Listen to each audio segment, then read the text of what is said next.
Jesus' blood and righteousness. I did not trust the sweetest friend, but wholly trust in Jesus' name. Come on, every voice. My hope is built on nothing less. Alléluia. Amen. Est-ce qu'on peut donner une bonne main pour le groupe de louanges ce matin pour leur bon travail? Merci Seigneur.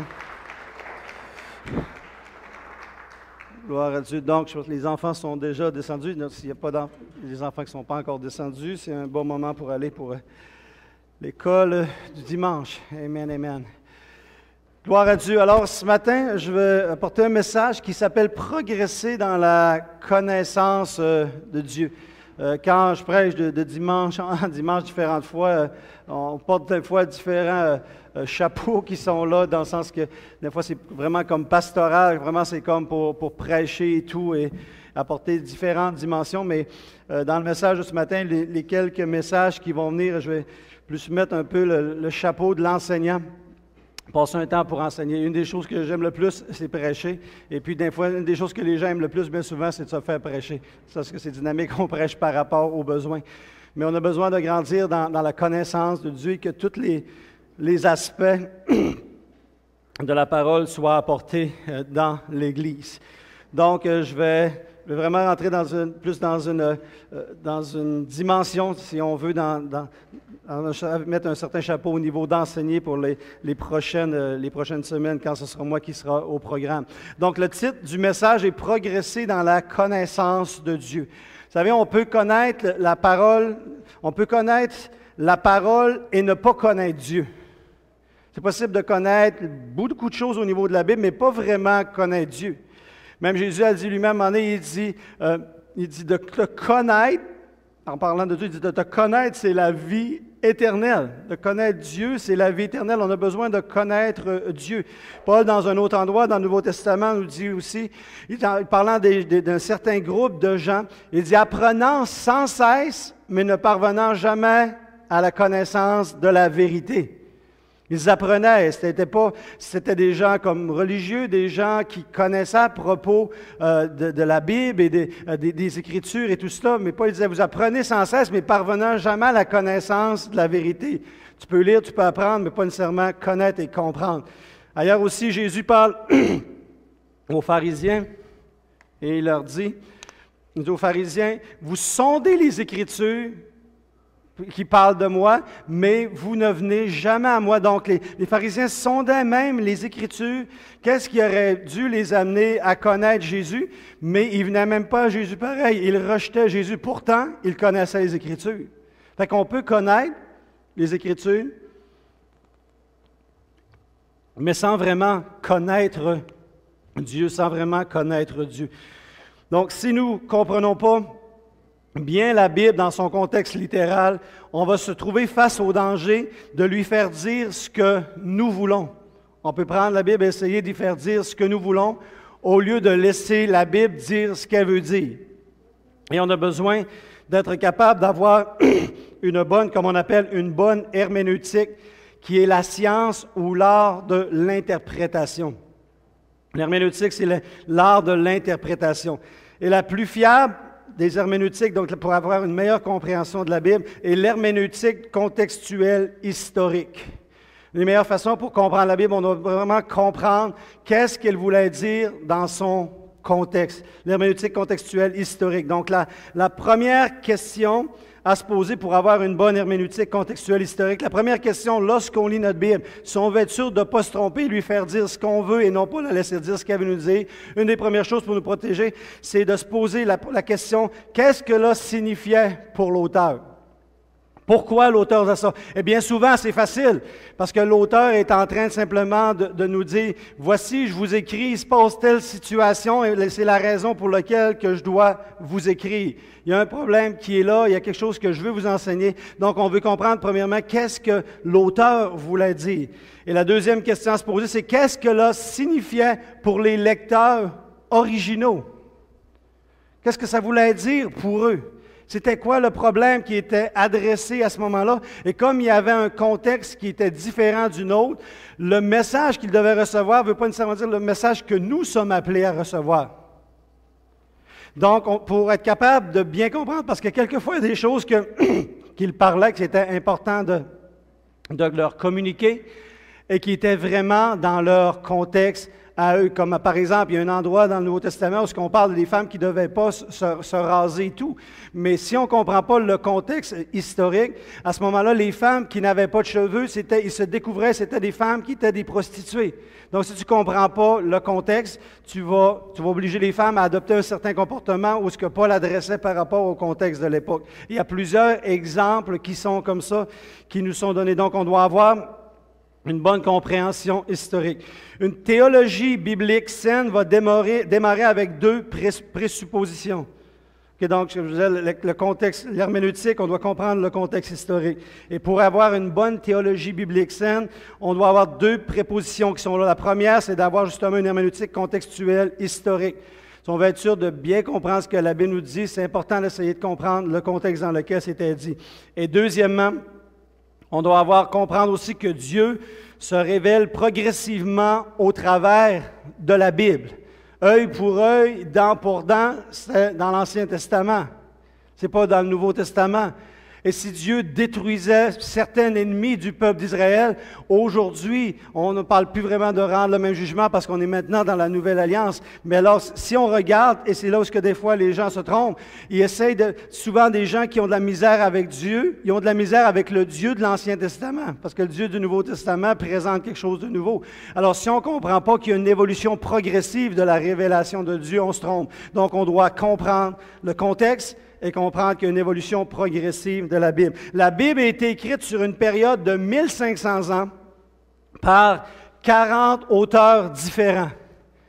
Et ça en soi, de réussir à décrire une pensée, à décrire une personne et avoir tellement d'unité dans cela, avec 1500 ans de période et 40 auteurs différents qui pour la plupart ne se connaissaient pas les uns les autres, c'est un miracle en soi. Qu'on réussit à avoir un livre qui soit si consistant, qui se tient dans sa pensée au travers d'une situation comme ça. 39 livres dans l'Ancien Testament et 27 dans le Nouveau Testament sont là. Elle a été assemblée. Si vous avez vos Bibles ce matin, vous allez vous rendre compte, même si vous ne l'avez pas ce matin, une autre fois, vous allez vous rendre compte que la Bible n'est pas nécessairement placée de façon chronologique. Les livres historiques au début, oui, Genèse et tout ça, mais après ça, on se retrouve avec plus les livres historiques, donc de l'histoire et tout ça. On a rassemblé les livres poétiques, donc qui sont comme les psaumes, les proverbes, le cantique des cantiques, et on a aussi également les livres prophétiques. Tous les prophètes sont rassemblés ensemble, mais les prophètes n'ont pas nécessairement vécu ensemble et en même période. Donc, quelquefois, ça nous complique un peu être capable de comprendre en mieux la Bible parce qu'on y va par catégorie, parce que les hommes ont décidé de rassembler les livres par thématique et non pas chronologiquement. Ce qui veut dire, c'est que peut-être le prophète Isaïe a passé dans une période, mais il était à la même période qu'un autre, ou encore à l'époque de David et tout, il y avait des rois, il y avait des prophètes qui étaient là, mais qui agissaient à ce moment-là. Fait que si on regarde juste au niveau chronologique, ce n'est pas toujours facile d'avoir une bonne compréhension. En général, lorsqu'on étudie la Bible et que vous voulez étudier la Bible, il y a trois façons principales que l'on étudie la Bible. La première, c'est au niveau dévotionnel. La plupart des gens, c'est un peu comme ça qu'on fait. Le dévotionnel, c'est de simplement avoir une courte lecture. On lit nos chapitres, il y a des listes qui sont faites, on envoie en ligne, il y a des petits livres qui étaient là, et puis tu lis un chapitre par jour, ou tu lis un certain passage et tout cela. Et puis, il y a des gens comme Billy Graham faisait un peu ça dans son dévotionnel régulièrement, tous les jours. Il lisait un livre historique, un livre prophétique, donc un livre poétique, le Nouveau Testament, un des évangiles, et après ça, dans les épîtres. Donc, ça faisait comme 6 chapitres journaliers par jour pour toucher différentes portions. Et c'était un peu son dévotionnel. C'est une façon, la plupart des chrétiens, c'est la façon dans laquelle qu'ils utilisent la Bible et qu'ils étudient la Bible. C'est pas mauvais, mais c'est une des façons qui a un certain degré d'efficacité, mais qui va apporter des manques si on n'utilise pas les autres facettes aussi. Deuxièmement, c'est le sujet, c'est par sujet. Donc, on va étudier sur le salut. Et on va faire une étude sur le salut, on va faire une étude sur la grâce, ou sur l'amour, ou sur les dons spirituels. Et je vous dirais que la majorité, ce matin, dimanche matin, la majorité des messages qui sont prêchés dans les églises sont des messages qui sont par sujet, qui vont toucher un certain sujet en particulier. Donc ça, c'est une deuxième façon qu'on peut étudier la Bible. Donc on peut avoir une concordance, aller en ligne, trouver toutes sortes de versets sur l'amour. Qu'est-ce que Dieu dit sur l'amour? Qu'est-ce que Dieu dit sur la grâce? Qu'est-ce que Dieu dit sur la sainteté? Et là, tu apprends et tu vas chercher. Des fois, les gens qui ont un problème avec une certaine chose, c'est pas mauvais si tu as un problème avec ça, d'aller puis d'aller chercher tous les passages qui sont en lien avec ça. Pourquoi? Pour pouvoir t'aider par rapport à cette sphère-là. Amen. Et je pense que pour l'amour, on devrait tout l'étudier parce que c'est quelque chose qui peut vraiment comme nous apporter plus loin. Maintenant, troisième façon d'étudier la Bible, c'est par exposition. Exposition, c'est l'étude d'un passage dans son contexte historique et textuel qui respecte le contexte, la place de ce texte-là dans l'histoire et l'audience originale dans le passage et la pertinence pour le lecteur moderne. Donc ça, c'est une autre façon, c'est d'être capable d'avoir, comme je disais tantôt, de comprendre le contexte historique qui était là, pouvoir le placer et apprendre à partir de ça et voir quel est le message que je peux en retirer. Si je parle, admettons, sur Abraham, je raconte l'histoire d'Abraham, qu'est-ce qui s'est passé avec lui, etc. Je comprends pourquoi qu'Abraham a dit ça, qu'est-ce qui s'est passé, quel était le contexte et qu'est-ce que ça me dit à moi aussi. Donc, c'est un autre genre de façon d'étudier la Bible. Il y a différentes façons, mais ce sont les trois principales. Le canon biblique, comme je le disais tantôt, est composé de 66 livres qui ont été décidés par différentes branches de la chrétienté. Donc, plusieurs s'étaient rassemblés ensemble. Comme vous savez, il y avait les livres dans l'Ancien Testament qui étaient là, mais dans le Nouveau Testament, il y a des lettres qui étaient écrites, il y a des choses qui étaient écrites, mais les choses n'avaient pas été encore rassemblées ensemble. Donc, il y avait plusieurs lettres, plusieurs livres qui étaient là, mais il n'y avait pas encore eu de décision. Qu'est-ce qui va former le Nouveau Testament que nous connaissons aujourd'hui? Pas lui qu'il y ait une décision qui se prenne et tout cela. Donc, ils se sont rassemblés ensemble. Et des fois, on est surpris, on pense que les protestants, on a fait la Bible protestante. Mais actuellement, le canon biblique, les catholiques, les grecs orthodoxes et les protestants sont ceux qui ont fait un grand concile pour être capables de prendre la décision. Qu'est-ce qu'on considère comme étant les livres qui vont constituer le Nouveau Testament et qu'on va joindre au texte de l'Ancien Testament qui était là. Et dans la Bible, même catholiques, ils ont gardé souvent, on appelle ça, certains qui connaissent peut-être ça, on appelle ça les livres apocryphes, qui étaient des livres qui étaient non reconnus, même par eux-mêmes aussi dans le canon, mais des ressources historiques. Si vous avez comme une certaine Bible, la Bible Tob, si je me rappelle bien, elle inclut différents livres qui sont dedans. Il y a plus de livres et tout ça qui sont dedans. Mais même les catholiques, même s'ils l'ont inclus dans la Bible Tob, ils reconnaissent que ce ne sont pas des livres qui constituent le canon officiel de la Bible, mais ils veulent reconnaître la richesse historique de comprendre un peu les affaires qui sont arrivées, comme les livres des Maccabées, les livres des Séracides, différentes autres choses comme ça, l'Évangile de Thomas, si je ne me trompe pas, et Judith, etc. Donc, il y a plusieurs livres qui sont là. Donc, ce qu'ils ont fait, c'est qu'ils ont rassemblé ces 60, pour être capables de former 66 livres de la Bible, et ils se sont entendus. Puis quand ils ont fait les recherches, ils ont formé comme 4 catégories pour être capables de savoir. La première catégorie, c'était les livres qui étaient acceptés pratiquement à l'unanimité. Ils disaient, ça c'est clair, Jean l'écrit, etc. Donc, Jean, parfait, ça passe, ça rentre, on le met dans le Nouveau Testament. L'Épître de Paul aux Éphésiens, boum, ça rentre, ça va dans le Nouveau Testament. Fait qu'il y avait une catégorie acceptée, il y avait une catégorie discutée. Puis comme je l'ai dit, je pense, la semaine passée ou l'autre, quand j'ai pressé, Jacques faisait partie d'un des livres qui était discuté parce qu'il parlait de la foi avec les œuvres alors qu'on est sauvé sans les œuvres et tout. Fait qu'il y avait toute une chose qui les amenait à discuter, mais finalement, il a rentré dans le canon. Après ça, il y avait les autres qui étaient rejetés, qui donc disaient, non, regarde, on pense que ça ne rentre pas dans la Bible, ça ne devrait pas faire partie de la Bible et tout ça. Donc, il les rejetait. C'était un bon livre d'histoire comme on lit, un livre chrétien aujourd'hui, ça nous raconte des bonnes choses, mais on ne le reconnaît pas comme étant inspiré de Dieu et faisant partie de la Bible. Et finalement, il y avait la quatrième catégorie qui était les livres hérétiques. Donc, qui comprenaient plusieurs mauvaises pensées, qui étaient contre la vérité de Dieu, tout ça. Ça fait qu'il y avait ces 4 catégories-là. Et c'est comme ça qu'ils ont rassemblé la Bible. Il y avait 2 critères principaux de sélection. Donc, les 2 critères de sélection sur lesquels ils se sont basés, premièrement, c'était est-ce que le livre que les chrétiens, est-ce que ce sera un livre que les chrétiens seraient prêts à mourir pour? Être prêts à donner leur vie pour conserver ce livre-là, c'était un de leurs critères de sélection. Et un deuxième, est-ce que c'était un livre qui était écrit par les apôtres ou pour les apôtres? Parce que Luc, vous savez, Luc n'était pas un apôtre, mais il écrit quand même l'Évangile de Luc, mais il l'a écrit pour les apôtres. Le livre des Actes des apôtres était aussi écrit par Luc. Donc, il fallait que ce soit un livre écrit par les apôtres, Pierre, Paul, et ces gens-là qui ont écrit, gens qui étaient les apôtres, ou encore pour les apôtres. C'était un des critères de sélection. Et évidemment, un livre qui était prêt à mourir pour. Dans ça, c'était important. Il reconnaissait que c'était la vérité, que c'était vraiment conséquent avec la nature de Dieu, avec ce qu'il comprenait de Dieu. Et c'est comme ça que la Bible a été mise en place. C'est devenu l'autorité pour que les gens, après, s'ils entendaient quelque chose qui contredisait la Bible, ou bien ils avaient mal entendu, ou ce qu'ils disaient, ce n'était pas correct. Donc, les Écritures sont devenues l'autorité suprême pour déterminer ce que Dieu a dit, et nous devons toujours éprouver ce que nous entendons avec les Écritures. C'est de ce moment-là que Dieu a permis, par rapport à ce rassemblement des Écritures, c'est maintenant notre livre de foi, notre livre de base sur lequel on arrive, et puis qu'on sait que le salut est en Jésus. Fait que s'il arrive quelqu'un qui nous arrive avec quelque chose de différent, bien là, parce que la parole de Dieu qui nous a été donnée est notre guide, notre filtre, alors à ce moment-là, on va vraiment valider à partir de ça. Vous me suivez jusqu'à maintenant? Faites-moi pas commencer, je n'aurai pas de voix. Oui, c'est ça. Il faut que vous compreniez vite. Aidez-moi ce matin à finir avec ma voix. Maintenant, je veux juste sortir un point ici d'une réalité que l'on vit, même si on n'est pas conscient de réalité qui est là. C'est la théologie académique par rapport au christianisme populaire.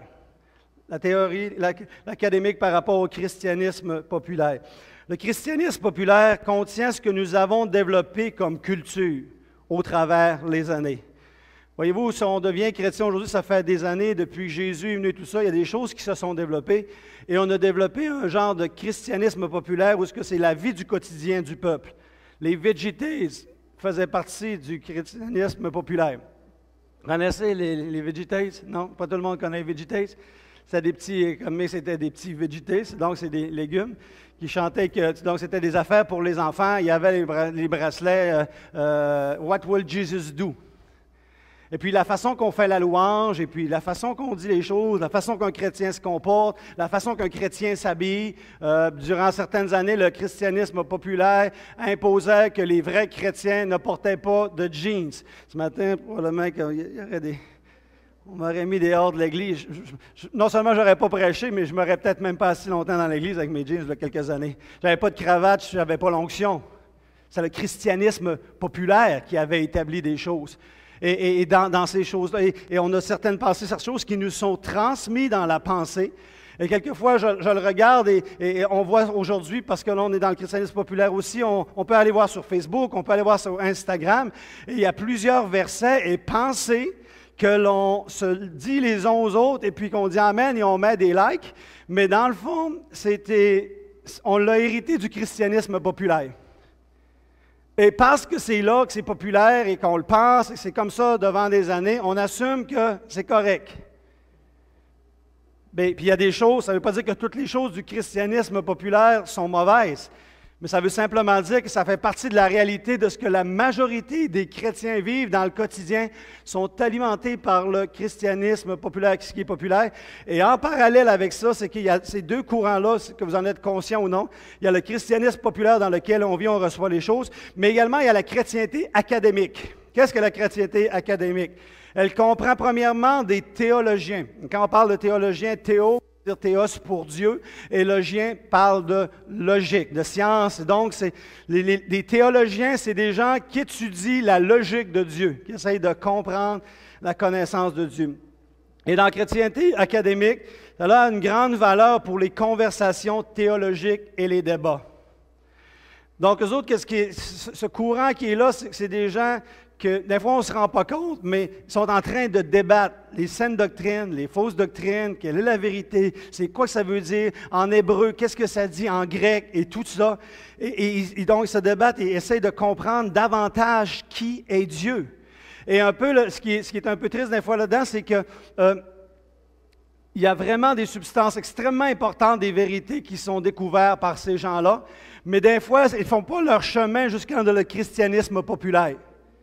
Ce qui fait qu'à ce moment-là, on peut se retrouver avec manque d'informations théologiques exactes parce que l'information et le but un peu des pasteurs, c'est d'être capable de connecter, de comprendre la connaissance chrétienne académique et la traduire d'une certaine façon, ce que le peuple puisse la comprendre et fonctionner dedans.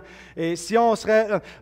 je pense que si dimanche matin, après dimanche matin, on aurait un chrétien académique qui viendrait tout vous définir et tout, je ne suis pas sûr que l'Église resterait pleine durant plusieurs mois, parce qu'on tombe dans toutes sortes de langages et de technicalités. Mais pourtant, c'est extrêmement important que cela soit là. Les deux sont importants. Et donc, une bonne application de la vie du royaume par le christianisme populaire et une bonne connaissance théologique. Une des forces de la chrétienté académique est sa capacité à être d'accord et en désaccord. Dans ce cercle-là, ce groupe de personnes-là, ils ont compris que c'était important d'accepter le fait d'être d'accord et en désaccord.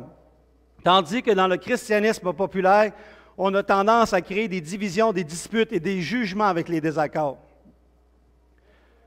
Donc, le christianisme académique sont capables d'accepter, de comprendre qu'il y a des différences les uns avec les autres, alors que dans le christianisme populaire, c'est que si on n'est pas dans le christianisme académique, pour certains, parler en langue, ce n'est pas quelque chose qui devrait être présent aujourd'hui. Pour d'autres, ça devrait être présent. Pour certains, donc il y a différentes choses comme ça. Pour certains, les femmes devaient prêcher. Pour d'autres, les femmes ne devraient pas prêcher. Et ils débattent sur ces choses-là pour être capables de nous apporter dans la vérité. Dans le christianisme académique, ils vont être capables d'avoir les différentes opinions, mais malheureusement, des fois, dans le christianisme populaire, on va déclarer que quelqu'un qui ne pense pas comme nous, il n'est pas de Dieu.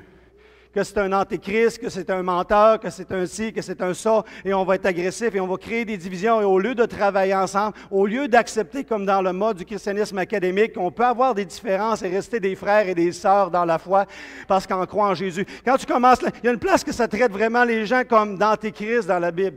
Il dit, ceux qui renient Christ, ce sont les antéchrists. Mais si tu acceptes Christ, c'est pas parce que tu crois dans le baptême du Saint-Esprit, ou tu crois dans les miracles, ou tu crois que les femmes prêchent, que tu deviens un antéchrist. Tu deviens un chrétien qui a une opinion qui est différente d'un autre. Et c'est de cette façon-là qu'on devrait fonctionner. Donc, dans ce sens, on a beaucoup à apprendre du christianisme académique, qui ont compris que dans notre découverte de Dieu, nous allons croiser différentes croyances et que les autres ont, et que nous allons aussi les respecter en tant que personnes et frères et sœurs dans la foi. Source de vie, ça fait partie de notre valeur, de notre identité en tant que famille. C'est que oui, nous pouvons être différents. Oui, certaines autres églises croient des choses différentes que nous, mais nous ne sommes pas meilleurs qu'eux, ils ne sont pas pires que nous, ils ne sont pas meilleurs que nous. On est différents, puis on fait partie de la grande famille de Dieu. Et ça, c'est un héritage du christianisme académique, beaucoup plus que du christianisme populaire qu'on peut avoir. Donc, une bonne façon d'approcher la théologie est une volonté à être en désaccord et une ouverture à apprendre des autres. Parce que des fois, parce que quelqu'un ne pense pas la même affaire que nous autres, on commence à avoir une peur bleue de cette personne-là. Moi, il y a des gens que je ne suis pas d'accord sur certains points avec eux, mais dans d'autres choses, ils m'ont énormément enrichi. Ils m'ont énormément enrichi. Je ne suis pas d'accord, on ne fait pas les mêmes affaires là-dessus. Là-dessus, on n'est pas d'accord. Mais pour le reste, si je dis, hey, non, lui, il ne croit pas telle affaire comme moi, arrière de moi, Satan, je vais parler à quelqu'un d'autre. Non, tu ne crois pas ça, mais tu peux m'enrichir. Des organisations, des choses que quelquefois on n'aurait même pas pensé approcher, mais il y a un amour, il y a quelque chose qui est là, il y a quelque chose que j'ai à apprendre. Je veux être ouvert par rapport à ça. Et ça n'a pas toujours été pareil, ça n'a pas toujours été comme ça. Laissez-moi vous dire que les premières années de ma vie chrétienne, dans l'Église où est-ce que j'étais, c'est sûr que c'est nous autres qui l'avaient la vérité, là. Je ne vous mentirai pas. On savait c'était quoi Dieu, on savait si. Toutes les autres, ils n'étaient pas pires, mais nous autres, on l'avait la vérité. Puis là, à un moment donné, il y a rentré une autre église, une nouvelle église qui est venue s'implanter dans la région. Puis sur certains aspects, il y avait vraiment comme quelque chose qui était carrément différent au niveau de cette pensée-là. Et puis, là, c'était la guerre, là. Puis malheureusement, mon pasteur, il faisait ça pour bien faire, et vous ne connaissez pas son nom, donc je ne suis pas en train de le calomnier. Mais On pensait pour bien faire, mais c'était comme, il y a une fausse doctrine qui est en train de venir se répandre dans la région, puis nous autres, il faut combattre et tout. Puis je me suis retrouvé puis, avec des gens proches, puis là, c'était la guerre. Puis ça m'a aidé dans un sens parce que je voulais être comme tellement trouver les doctrines pour confronter les autres puis montrer qu'ils étaient dans l'erreur que ça m'a poussé à étudier plus. Fait que, tu sais, des fois, Dieu utilise n'importe quoi. J'étais dans la bibliothèque, je cherchais les livres, puis l'équipe, ça m'a fait grandir. Parce que je voulais prouver mon point que j'avais raison. Tu sais. En réalité, c'est que j'avais peut-être raison, j'avais peut-être pas raison, mais on était appelés quand même à se respecter et à faire les choses. Parce qu'après ça, comment on peut travailler ensemble, comment on peut évangéliser ensemble, comment on peut faire les choses ensemble et tout ça, si on se retrouve à combattre. Donc, avec le temps, j'ai compris. Surtout quand j'ai commencé, parce que là, quand j'ai sorti du Saguenay, je me suis en allé en Californie, parce qu'il y avait toutes sortes d'organisations chrétiennes, toutes sortes de choses, une culture qui était différente. Je veux dire, je suis parti de Jonquière, j'étais un peu comme Moïse. Moïse, il pensait qu'il était quelqu'un. Après ça, il pensait qu'il était rien. Il s'est sauvé dans le désert. Puis après ça, il est revenu, puis il a délivré le peuple avec Dieu. Puis là, il a compris qu'il pensait quelqu'un, il pensait qu'il était rien. Puis là, il s'est rendu compte qu'il était quelqu'un avec Dieu. Mais moi, je me suis retrouvé à Jonquière. Je pensais que je savais tout pour me retrouver à San Francisco, me rendre compte que je savais rien. Puis finalement, depuis ce temps-là, je continuais d'apprendre. Puis plus j'apprends, plus je me rends compte que j'ai besoin d'apprendre.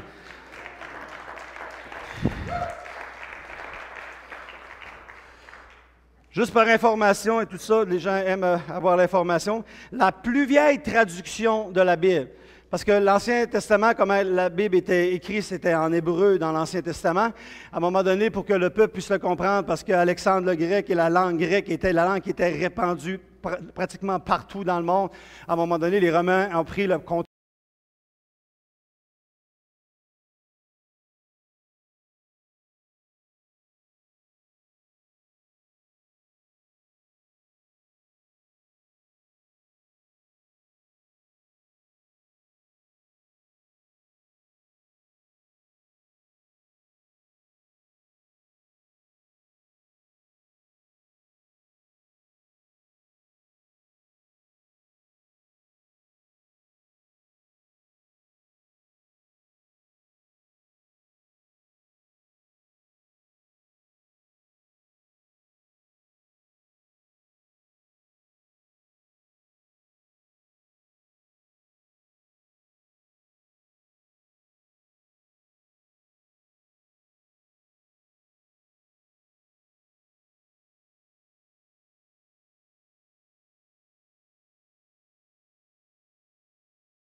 on, every voice.